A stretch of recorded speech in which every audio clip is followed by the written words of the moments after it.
Assalaamu calaykum.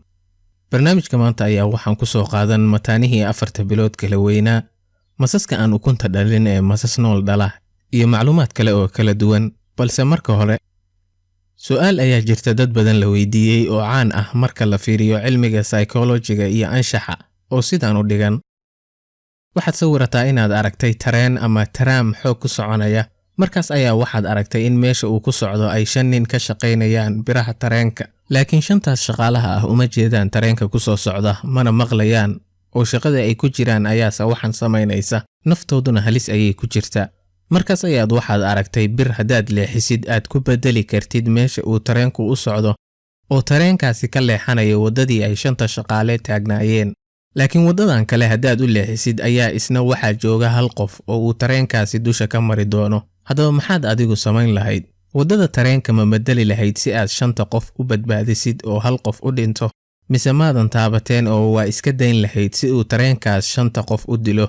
Dadka su'aashan la weydiiyey 90% ayaa waxay dhahaan waddada tareenka waa leexin lahayn si ay u badbaadaan 5 qof oo hal qof kaliya uu u dhinto. Oo dadkaasi waxay ku sababeeyaan ra'yigooda in badbaadinta 5 qof ay ka qiimo weyn tahay badbaadinta hal qof kaliya. Laakiin markii su'aashan si kale loo dhigo ayaa jawaabta dadka badankiisu isbedeshaa. Waxaad ka soo qaadaa inaad saaran tahay buundo dul marta waddada tareenka. Tareenkaas ama tramkaas waxa uu ku socdaa meel ay 5 qof ka shaqaynayaan. Waxa buundada korkeeda kula taagan nin aad u buuran. Ninkaas aadka u buuran haddii aad waddada tareenka ee buundada ka hooseysa ku tuurtid, tareenka ayaa waxa uu dusha ka marayaa ninkii buurnaa, laakiin tareenkaasi waa u istaagayaa oo waxaa badbaadaya 5tii qof. Su'aasha markii sidaan loo dhigo ayaa dadka badankiis 90% waa ay diidaan in ninka buuran ay tuuraan si ay 5 qof u badbaadiyaan.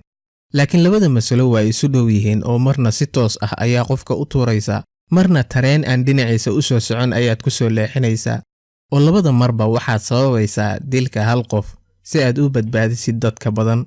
Masalada tan ayaa hadda waxaa soo nooleeyay gawaarida aysan dadku wadin iyo qaraaraadka kombiyuutarka gaariga laga rabo inuu qaato.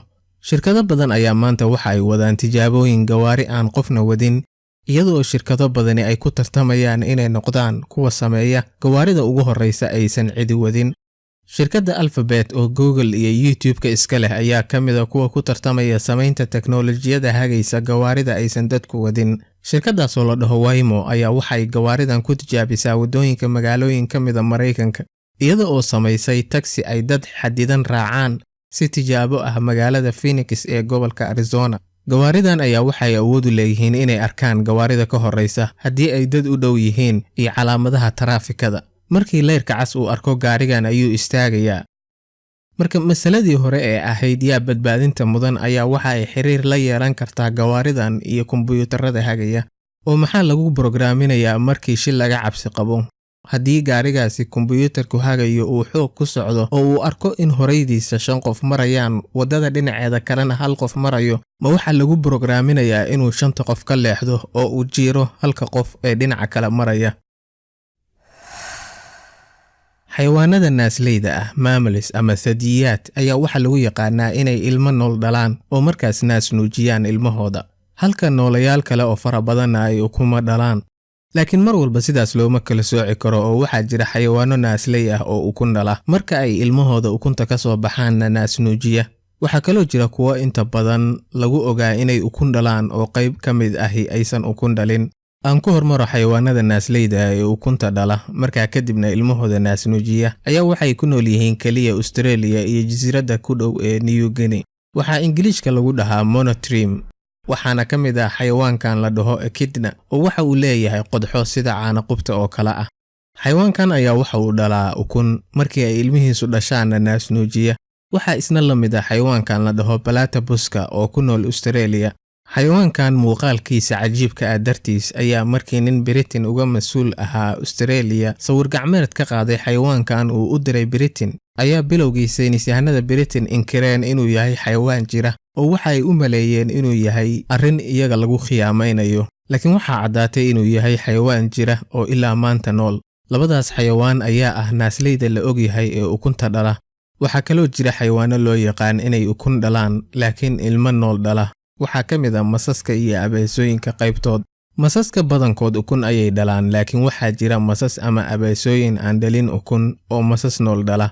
qiyaas ahaan 20% masaska ayaa waxaa la yidhi sidaas ayay u dhalaan. waxaa ka mid ah anaconda oo ku nool Latin America. xayawaanada ukunta dhala ayaa waxay u baahan yihiin heerkul fiican inay ukuntu hesho si ilmaha ku dhex jira si sax ah ugu koraan. waa waxa keenay in digaaga iyo shimbiraha iyo xayawaanada kale ee ukunta dhala ay ugu fariistaan ukuntooda si ay diirimaad fiican u helaan. waxaa iyaguna jira xayawaano ukun dhala oo heerkulku saameyn dheeraad ah ku leeyahay. waxaa ka mid ah yaxaaska iyo qubada ama diinbadeedka iyo noocyo badan oo kalluunka ah. hadda ka hor ayaa waxaan ka soo sheekeeyey in xayawaanada badankood iyo dadkaba inay lab ama dhadig noqdaan ay ka dhaxlaan waalidkood, oo daqiiqada u horreysa ayuu ilmuhu lab ama dhadig noqonayaa. laakiin yaxaaska iyo qubadu kama dhaxlaan waalidkood inay lab ama dhadig noqdaan, oo heerkulka ayaa waxa uu saameyn ku yeeshaa jinsigooda. in yaxaasku noqdo lab iyo dhadig waxay ku xiran tahay ukunta heerkulka ay helaysay. kulku hadduu yahay 32 ilaa 33 degree centigrade, ukuntaasi waxa ay noqotaa lab. haddii heerkulku ka yar yahay ama uu ka badan yahay intaasna, ukuntaasi waxaa ka dhashay yaxaas dhadig ah. haddaba si ay isugu dheelitirnaadaan ayaa yaxaaska markii ay ukunta dhalayso waxay ka dhigtaa dhowr dabaqadood si kulka ay helayaan uu u kala duwanaado oo markaasina lab iyo dhadig u dhashaan. beeraha lagu xanaaneeyo yaxaaska ayaa iyaguna ukunta meelo kala duwan geliya oo heerkul kala duwanna siiya si lab iyo dhadigba u dhashaan. mataanaha ayaa inta badan waqtiyo isku dhow dhasha oo daqiiqado ama saacado yar kaliya kala weynaada. laakiin sheekada mataanaha soo socda ayaa waxa ay mawsuucada Guinness u aqoonsatay inay yihiin mataanaha waqtiga ugu dheer kala weynaa. haweeneyda mataanahan siday ayaa waxa ay dhashay mid ka mid ah mataanaha isaga oo 24 usbuuc kaliya ah. laakiin markii ay mid dhashay ee ilmihii kale si caadi ah ilmagaleenka ugu jiray, dhakhaatiirta ayaa kula taliyay inay fiican tahay inuu si dabiici ah ugu koro ilmagaleenka, maadaama ilmaha dhashay uu waqtigiisa ka soo hormaray oo dhicis ahaan ku dhashay oo dhowr bilood ay u harsanayd. mataanahaas ayaa waxa u dhaxaysay dhalashadooda muddo gaaraysa 87 maalmood, iyaga oo labadooduba caafimaad qabaan. oo ilmaha xilliga hore dhashay ayaa cisbitaalka muddo badan lagu xanaaneynayay, iyagoo carruurta xilli hore dhasha la geliyo meel gaar ah oo loogu talagalay in lagula socdo caafimaadkooda, dawooyinka iyo nafaqada ay u baahan yihiinna lagu siiyo. waxaa dhici karta in hadda ka hor aad maqashay marka gawaaridu gadaal u soconayso codka biib biibta ah, laakiin meelo badan oo Yurub ka mid ah sida Ingiriiska ayaa waxaa codka biib biibta la bilaabay in lagu bedelo codkan loo yaqaano codka cad ama white noise. khaasatan gawaarida waaweyn ee xamuulka qaada ama carrada gura ayaa marka ay gadaal u soconayaan codkaas sameeya. sababta sidaas loo sameeyey ayaa waxaa lagu fasiray inay fududahay in codkaas cad ama white noise-ka ah la maqlo. codadka ayaa waxay ka samaysan yihiin hirar ama mawjado dhegtaada ku dhacaya. soo noqnoqoshada mawjadahaas ayaa waxaa la dhahaa frequency. haddaba codadka dhuudhuuban ayaa waxaa la dhahaa high frequency sida codka dumarka oo kale, halka codka raggana uu yahay low frequency. haddaba codka biibbiibta ah waa hal frequency oo aan isbedelayn, waxaana jira dad aan si fiican u maqli karin. hadda ka hor ayaan waxaan ka soo hadlay haweeney la yidhi waxa ay maqli kartaa codka dumarka keliya oo ma maqasho codka ragga. haddaba codka cad waxaa sidaas loo yidhi iyada oo laga tusaale qaadanayay iftiinka cad, maadaama iftiinka cad uu ka kooban yahay kalaro kala duwan oo markii midabadaasi kala duwan isku darsamaan ayay iftiin cad noqdaan. sidaas oo kale codka cad waxa isku dhex jira codad frequency-goodu kala duwan yahay, marka xataa dadka codadka qaybtooda dhib ku yihiin waa maqli karaan. codka cad ama white noise-ka ayaa waxa kaloo awood u leeyahay in codadka kale uu qariyo. waxaa jira dad jecel inay codka marawaxadda markay daaran tahay ka hela oo ku seexda, maadaama ay samayso marawaxaddu codka cad ama white noise, taasoo keenta inay yarayso sawaxanka bannaanka ka jira. haddii lagu weydiiyo muxuu ahaa 100kii sane ee ugu dambeeyey waxa sababay dhimashada dadka ugu badan adduunka, waxaa dhici karta inaad yaabtid inaysan ahayn dagaalkii koowaad iyo kii labaad ee adduunka oo 10 malaayiin ah ay ku dhinteen, ee waxa uu ahaa hargab galaaftay dad badan oo dhacay sanadihii 1918 iyo 1919. hargabkaas ayaa waxa u dhintay dad ku dhow 100 milyan oo qof. noocyada hargabkan oo la dhaho influenza ayaa waxa uu nooga soo gudbaa xayawaanada kale sida shimbiraha iyo digaaga. fayraska sababa ayaa dhibaato weyn u geysan kara dadka. waa waxa dhowrkii sanaba saxaafadda caalamka looga maqlo digniino ku salaysan hargabka shimbiraha ama hargabka doofaarka oo dad ku dhacay.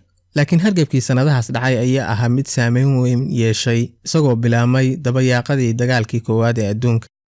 Hargabkaas ayaa waxa uu helay si fudud inuu ku faafo maadaama ciidamada iyo dadka meelo la isugu geyn jiray, taasoo fududaysay faafitaankiisa. intaas ayaa noogu jooga barnaamijkii maanta. intii aan mar dambe kulmi doono, nabadgelyo. Wassalaamu calaykum waraxmatullahi